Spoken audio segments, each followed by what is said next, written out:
दो दोस्त है ना, एक मंदिर में बैठे बैठे गप्पे शप्पे मार रहे होते हैं और गप्पे मारते रह रहे थे। इतने में उधर से एक मुसाफिर भी निकलता है। वो मुसाफिर भी आता है और मुसाफिर भी बोलता है यार मैं भी थक गया हूँ, तुम लोगों के पास बैठता हूँ। वो भी उनके साथ गप्पे मारना चालू कर देता है। आधा घंटा हुआ, घंटा हुआ, 2 घंटा हुआ। इतने में वो मुसाफिर बोलता है यार मेरे को भूख लगी है। अच्छा, मेरे को भूख लगी है। तो वो पहला वाला बोलता है यार मेरे पास 3 रोटी है। कितनी? 3 रोटी है। दूसरा वाला बोलता है मेरे पास 5 रोटी है। तो अपने पास कुल मिला के हो गई 8 रोटी, पर अपने हैं 3। अब इसको कैसे बांटा जाए? तो वो पहले वाला बोलता है एक काम करते हैं, हर रोटी के 3 टुकड़े कर देते हैं, तो 8 रोटी के 24 टुकड़े हो जाएंगे। तो तीनों 8-8 टुकड़े खा लेंगे, तो अपना काम सेट हो जाएगा। तो तीनों ने मिलकर 8-8 टुकड़े मस्ती से खा लिए। तो वो पहला तीसरा वाला बोला यार मेरे तो इतनी भूख लगी हुई थी, बहुत बहुत धन्यवाद यार। पर इतने में वो बादल था ना, तो बारिश चालू हो गई और बारिश चालू हो गई। तीनों को रात को उधर ही सोना पड़ा। सुबह उठे तो वो जो मुसाफिर था ना, वो बोला यार मेरी आपसे रिक्वेस्ट है, आप लोगों ने मुझे रात को खाना खिलाया, मैं तृप्त हो गया, मैं आपको जाते जाते एक गिफ्ट देना चाहता हूँ। तो उसने प्रेम पूर्वक है ना, तुम लोगों ने मुझे 8 रोटियां खिलाई है, 8 टुकड़े खिलाए, तो मैं 8 सोने की गिन्नी आपको दे रहा हूँ। कितनी? 8।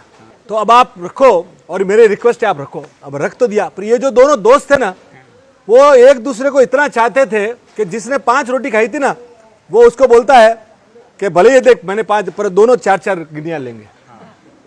वो जो 3 वाला था ना, वो बोला नहीं मैंने 3 रोटी दी थी तो मैं 3 रखूंगा, तू 5 रख। अब दोनों दोस्तों की मामला, अब वो बहस होने लगी। वो बोलता है तू 4 रख और वो बोलता है 3। अब उसमें हाल चल नहीं रहा था, तो आधा घंटा हो गया। तो फिर वो बोले कि एक काम करते हैं, अपने मंदिर के पुजारी जी के पास जाते हैं। पुजारी जी के पास गए और पुजारी जी को बोला कि यार हमारा ये मसला है। तो पुजारी जी बोले यार पहले देखे मैंने जो एक दूसरे को ज्यादा देने पे तुले हुए हैं, जनरली खींचता है, और ये आदमी तो बोला नहीं। अब पुजारी के भी मन में ये कि जो 3 और 5 वाला आंकड़ा है ना, वो सही है, पर बोला मुझे रात को सोचने दो, मैं सोच के आपको सुबह बताता हूँ। तो रात को वो सोया।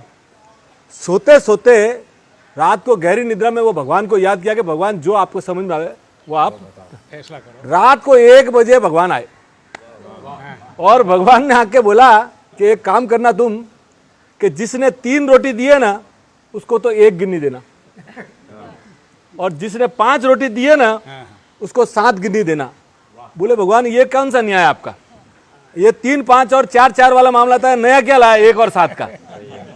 बोला ऐसा है कि देखो अगले ने 9 टुकड़े किए अपनी रोटियों के, पर 8 वो उसके पेट में चले गए, उसका त्याग 1 टुकड़े का ही है। और ये बंदे ने 5 रोटी खिलाई, उसमें 15 टुकड़े हुए, तो इसने खाए 8 पर बचे 7, तो 7 इसको दिया जाए। बोले ईश्वर का न्याय। तो जैसे वो सुबह उनको सुनाया, वो भी स्तब्ध रह गए।